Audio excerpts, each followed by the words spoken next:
Well, right now, the lead with the investigation is the DOJ and FBI, so that's one path. In the meantime, though, the money's currently frozen at the bank, and that's important. I also sent a detailed letter to the 8 prime recipients asking 35 questions that we want answers to, and this will be a test as to just how much oversight we have, whether or not they respond timely. It's important that all of these questions are answered, not just for me, but I should have the ability to sit before the United States Congress, to sit before you and the American public, and to answer these questions that I'm asking these prime recipients. And I'll remind you, you and I have spoken about this in the past. These are 8 prime recipients that received $20 billion, just these 8.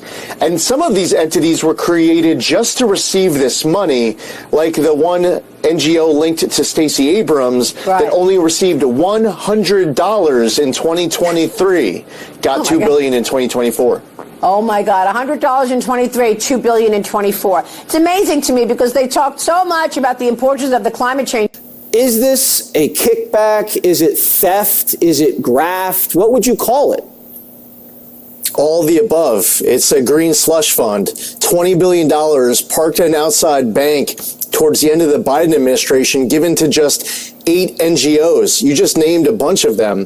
These NGOs were created for the first time, many of them just to get this money. And they're pass-throughs. So the EPA entered into this account control agreement with these entities. Treasury enters into a financial agent agreement with the bank, and they design it to tie the EPA's hands behind their back, to tie the federal government's hands behind its back. So when the money goes through the NGOs to subgrantees, many of them also pass-throughs. We don't know where it's going. We don't have the proper amount of oversight. And as you pointed out, it's going to people who are in the Obama and Biden administrations. It's going to donors. It's not going directly, as you pointed out, thankfully you did, it's not going directly to remediate that environmental issue to deliver clean air, land, and water. It's billions, tens of billions of dollars going through their friends. Well, they're going to say they didn't steal it. They're just going to say they got paid salaries, and then they donated it to some other subcontractor who got paid salaries, and it eventually went to some kid to pick up litter. Right? Because like at the end of this, what's it, like 5% of this money actually goes towards the environment? How much actually goes towards the environment after it's been just stripped out for salaries? That would normally work to get you off the cuff. I mean, so you're not being arrested. You can say, hey, listen, we tried to do something. We had a couple meetings, and, like he said, the kid picked up some trash from the street. We should be okay, right? No, it's government money. Are you telling me that there's not some sort of, well, I guess there hasn't been a government watchdog that continues to watch where the money is going and the conflict of interest? How can you be a congressman voting to give this entity money while you're taking some of it? Right, and stripped out for salaries of middleman after middleman going through these multiple added layers. I'll give you an example on the other end of this. There was one CEO who was serving on the White House Environmental Justice Council for the Biden administration. While she was serving on this council, she was CEO of an organization that applied for and received $20 million. So some people were able to, with the right connections, be on the receiving end of billions of dollars. Others on the other end of this getting tens of millions of dollars, and the federal government not having oversight. And I just mentioned the account control agreements that were entered into at EPA and these prime recipients. They were amending the account control agreements right up to the inauguration. They were amended account control. Whoa. Okay, so now it's starting to come out, and you're starting to see a clear picture. It was, OMG, this dude got elected. We need to start shuffling as much money as fast as possible out the door to this labyrinth of NGOs that this person and that person have their hands in, to the tune of $375 billion. In about 6 or 7 weeks. They were busy as bees spending as much of your money as possible before Trump got into office. You're going to have a hard time explaining that one. Agreements we found January 13th. So they were scrambling before you guys got in there and kicked some tires. They amended it. So Yeah, they amended these account control agreements to reduce EPA oversight and to make it easier for them to pass through the money without getting caught. So you caught them. And have you kicked this over to Pam Bondi at Justice?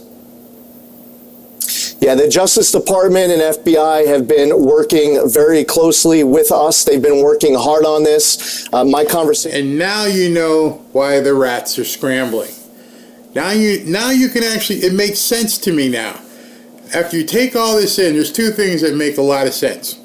One, it explains the complete visceral anger that the Democrats have at all of this being exposed.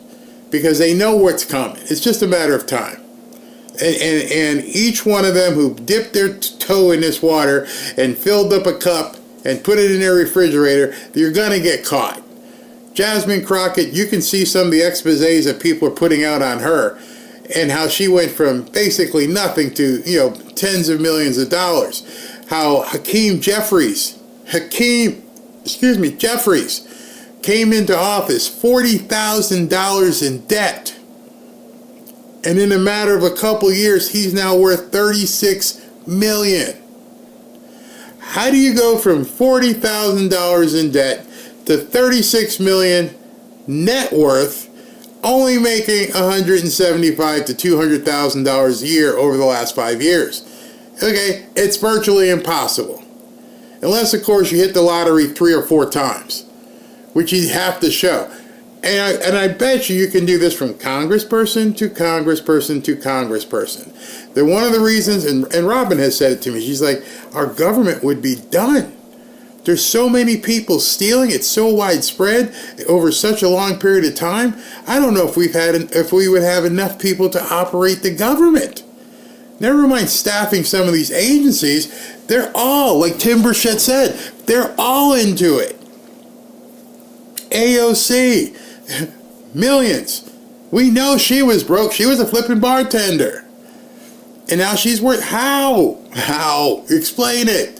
Talk to me like I'm stupid. Tell me how Stacey Abrams, who lost her election, is worth, who knows what she stole or was given to steal.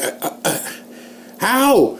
There's not a single economist on the left that will explain this. Tell me how this is humanly possible without hitting a lottery.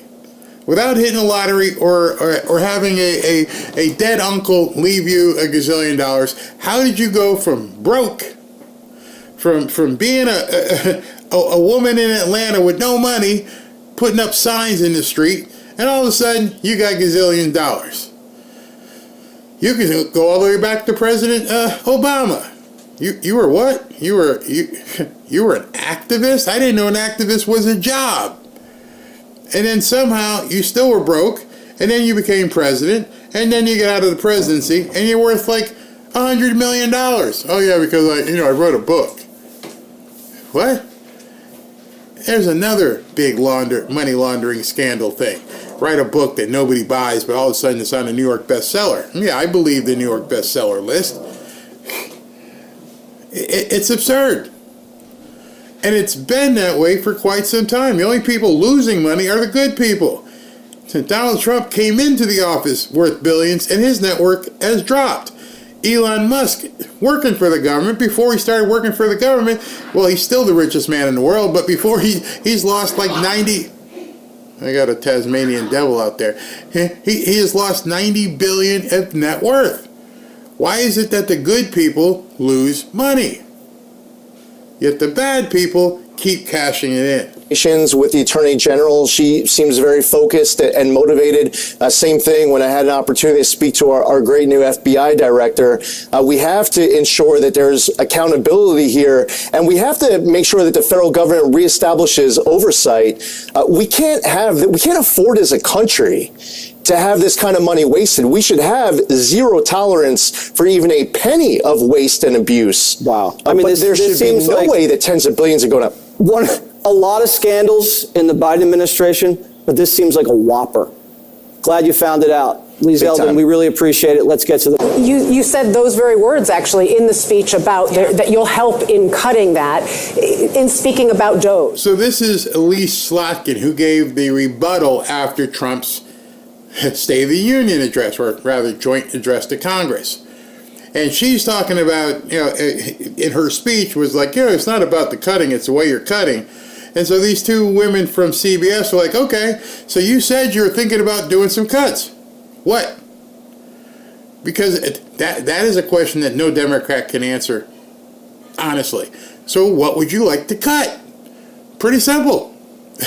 Listen how she fumbles this. And how it has gone about it. So I guess the question is, what is the alternative? If you do want to cut, how would you go about it? Where are those cuts? Yeah. Well, first of all, I think, any department or agency, I used to work at the Pentagon, I used to work at the CIA. Anyone who works there knows that there's, programs and things that probably were important 20 years ago, 40 years ago, that maybe don't need to continue. Their legacy issues. But for national security agencies, for people who protect our clean water or do the testing, on our water, just take a beat and say, what are the missions that we can cut that don't make sense anymore? And what are the missions that keep Americans safe every day? And I think that's the difference between responsible and reckless. And then on top of that, I do not like this idea of a bunch of people using AI software to come into these departments and agencies, take your data, put it on a private server, your tax data, your medical data, and then do God knows what with it. I think the privacy issue there for a bunch of 20-year-olds from Doge, Democrat, Republican, I don't think most people like that. So again, it's not that fat shouldn't be cut. It's like cut the stuff that is truly fat and doesn't make us less safe.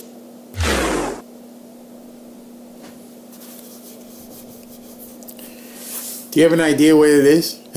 That was a minute and a half of absolutely nothing. And then the part that she did say, there's been stuff here, it's been 30, 40 years.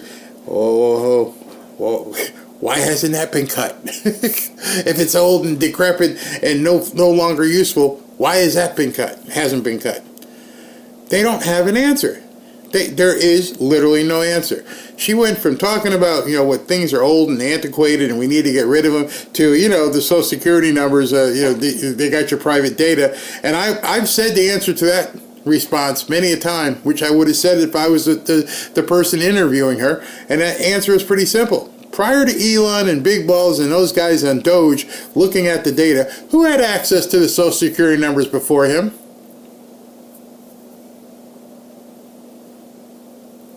Oh, you unplugged your mic and ran. I'm out of here. I just asked you a simple question. If it's so bad, who had access before him? Oh, Wally the Nigerian. Oh, you had other people leaking tax returns. That's a straw man argument. The Democrats, the answer to that question is they don't want to cut anything. Because if they wanted to, it would already be cut.